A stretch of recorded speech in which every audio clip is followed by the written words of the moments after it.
तो नमस्कार दोस्तों, स्वागत है आपका आज की वीडियो में। और नासा की तरफ से एक बहुत ही अजीब सी और रोचक खबर दी गई है जिसमें कहा गया है कि the moon is rusting and researchers want to know why, कि चांद में जंग लगने जैसी चीज़ सामने आई है और रिसर्चर्स जो हैं, जो साइंटिस्ट हैं, वो ये जानना चाहते हैं कि ऐसा कैसे और क्यों हुआ।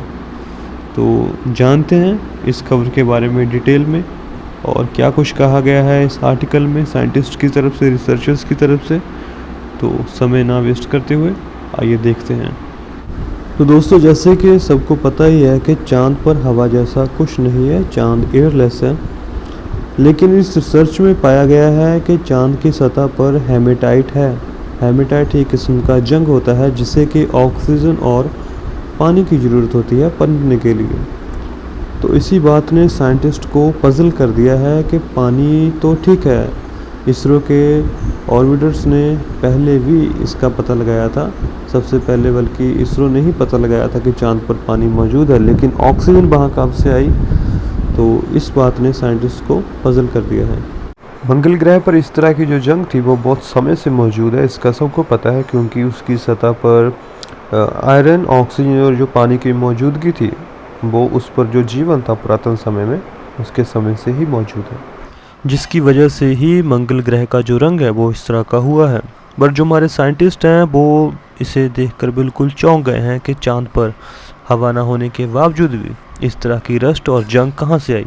साइंस एडवांस में एक नया पेपर भारतीय अंतरिक्ष अनुसंधान संगठन इसरो के चंद्रयान-1 ऑर्बिटर के डेटा की समीक्षा करता है, जिसने 2008 में चंद्रमा की सतह का सर्वेक्षण करते समय बर्फ के रूप में जमे पानी की खोज की थी और विभिन्न प्रकार के खनिजों की खोज भी की थी।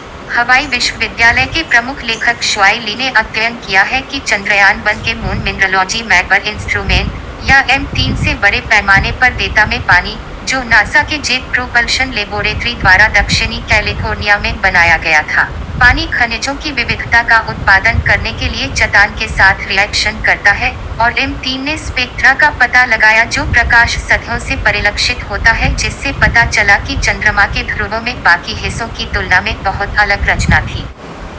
भारतीय अंतरिक्ष अनुसंधान संगठन के चंद्रयान-1 ऑर्बिटर में स्थित चंद्रमा मिनरलॉजी मैपर M3 से इस समग्र छवि में नीले क्षेत्र चंद्रमा के ध्रुवों पर केंद्रित पानी को दिखाते हैं। वहां चट्टानों के स्पेक्ट्रा पर शोधकर्ता ने हेमाटाइट के मौजूद होने के संकेत पाए, जो कि जंग का एक रूप है। इन ध्रुवीय स्पेक्ट्रा में ली ने और गहरा शोध किया। जबकि चंद्रमा की सतह लोहे से समृद्ध चट्टानों से अति पड़ी है, फिर भी वे हेमाटाइट के वर्णक्रमीय हस्ताक्षर के साथ एक करीबी मैच पाकर आश्चर्यचकित था। खनिज लोहे के ऑक्साइड या जंग का एक रूप है, जो तब उत्पन्न होता है जब लोहा ऑक्सीजन और पानी के संपर्क में होता है। लेकिन चंद्रमा में ऑक्सीजन या तरल पानी नहीं है, इसलिए सवाल ये है कि जंग लगी कैसे। धातु रहस्य। यह रहस्य सौर हवा, चार्ज कणों की एक धारा से शुरू होता है जो सूर्य से निकलती है, पृथ्वी और चंद्रमा पर हाइड्रोजन के साथ बमबारी करती है। हाइड्रोजन हेमेटाइट को बनाने के लिए कठिन बनाता है। यह एक रिड्यूसर के रूप में जाना जाता है, जिसका अर्थ है कि यह उन सामग्रियों के साथ इलेक्ट्रॉनों को जोड़ता है जिनके साथ यह रिएक्शन करता है। हेमाटाइट बनाने के लिए जो आवश्यक है, उसके विपरीत है। लोहे को जंग लगने के लिए ऑक्सीडाइजर की आवश्यकता होती है, जो इलेक्ट्रॉनों को निकालता है, और जबकि पृथ्वी के पास इस हाइड्रोजन से बचने के लिए एक चुंबकीय क्षेत्र है, चंद्रमा के पास यह नहीं है। यह बहुत हैरान करने वाला है, ली ने कहा। चंद्रमा पर हेमाटाइट बनने के लिए एक खराब वातावरण है, इसलिए उन्होंने M3 के डेटा पर शोध में मदद करने और हेमाटाइट की अपनी खोज की पुष्टि करने के लिए JPL के वैज्ञानिकों अबिगैल क्रामेन और विवियन सन की ओर रुख किया। सबसे पहले, मुझे पूरी तरह से इस पर विश्वास ही नहीं हुआ। यह चंद्रमा पर मौजूद स्थितियों के आधार पर मौजूद नहीं होना चाहिए, क्रामेन ने कहा। लेकिन जब से हमने चंद्रमा पर पानी की खोज की है, तब से लोग अनुमान लगा रहे हैं कि यदि हम पानी को चट्टानों के साथ प्रतिक्रिया करते हैं, तो हमें इससे अधिक विविध प्रकार के खनिज मिल सकते हैं। करीब से देखने के बाद क्रामेन और सन को विश्वास हो गया कि M3 के डेटा से वास्तव में चंद्र ध्रुवों पर हेमाटाइट की उपस्थिति का संकेत मिलता है। अंत में स्पेक्ट्रा स्पष्ट रूप से हेमाटाइट ग्रस्त थे, और इसके लिए स्पष्टीकरण की आवश्यकता थी कि यह चंद्रमा पर क्यों है, सन ने कहा। उनका पेपर यह बताने के लिए एक त्रिस्तरीय मॉडल पेश करता है कि ऐसे वातावरण में जंग कैसे लग सकती है। शुरुआत के लिए, जबकि चंद्रमा में एक वातावरण का अभाव है, यह वास्तव में ऑक्सीजन की मात्रा का पता लगाने के लिए सही जगह है। उस ऑक्सीजन का स्रोत हमारा ग्रह है।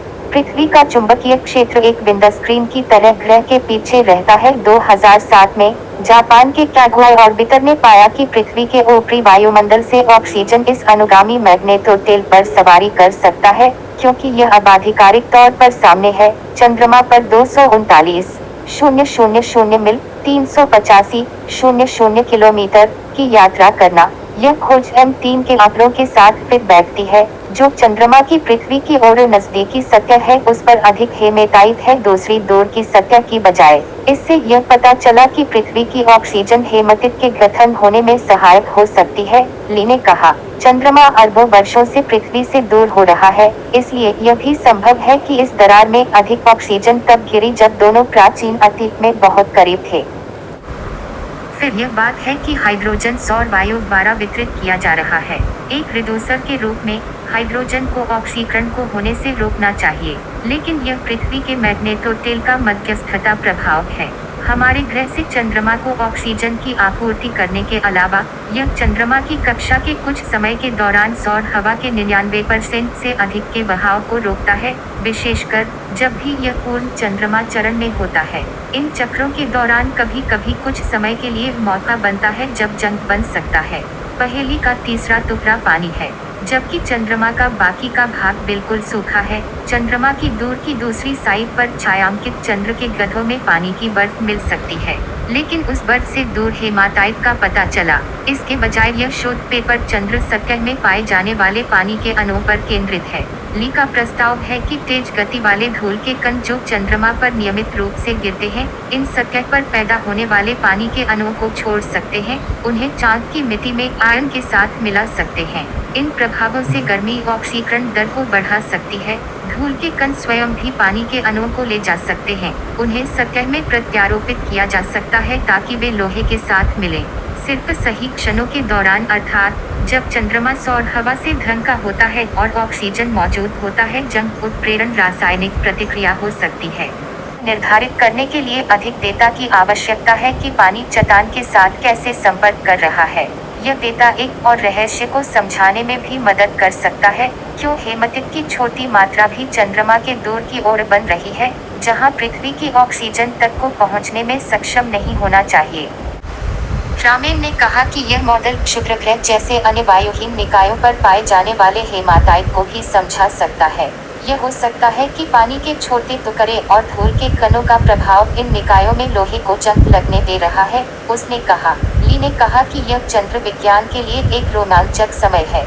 आखिरी अपोलो लैंडिंग के लगभग 50 साल बाद चंद्रमा फिर से एक प्रमुख गंतव्य है। नासा ने अगले साल की शुरुआत में चंद्रमा का अध्ययन करने के लिए दर्जनों नए उपकरणों और प्रौद्योगिकी प्रयोगों को भेजने की योजना बनाई है। इसके बाद 2024 में आर्टेमिस कार्यक्रम के हिस्से के रूप में मानव मिशन शुरू हुआ।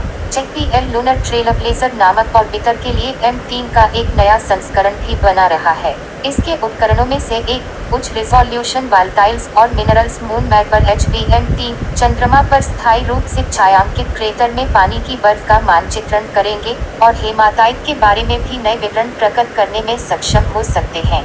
मुझे लगता है कि इन परिणामों से संकेत मिलता है कि हमारे सौर मंडल में पहले से पहचाने जाने की तुलना में अधिक जटिल रासायनिक प्रक्रियाएं हो रही हैं, सन ने कहा। हम इन परिकल्पनाओं का परीक्षण करने के लिए चंद्रमा पर भविष्य के मिशन भेजकर उन्हें बेहतर समझ सकते हैं। Thanks for listening guys. Please press the bell icon, subscribe channel for more news and updates. Thank you.